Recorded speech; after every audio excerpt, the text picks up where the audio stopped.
we'll guide you through how to delete pages on Wix using the latest interface. If you find this helpful, consider subscribing and liking the video. First, open your Wix account and go to the dashboard of the website you want to edit. Once you're in, click on the Site Actions button located in the left sidebar. This will open a menu where you need to select Edit Site. After the Wix editor loads, look for the Pages icon on the left side, which looks like a stacked paper icon. Click on it to open the Pages menu. You'll see a list of all the pages on your site. Navigate through the list and find the page you want to delete. Hover over the page name, and you'll see a three-dot icon appear next to it. Click on these three dots to open a drop-down menu. From the drop-down menu, select Delete. Wix will then prompt you with a confirmation message asking if you're sure you want to delete the page. Confirm by clicking Delete again, and the page will be removed from your site. Remember that deleting a page is permanent, so make sure it's not linked to any essential content before you proceed.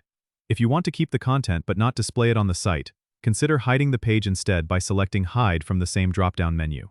This way, you can keep the content intact without displaying it to visitors. Don't forget to subscribe and comment if this helped you out.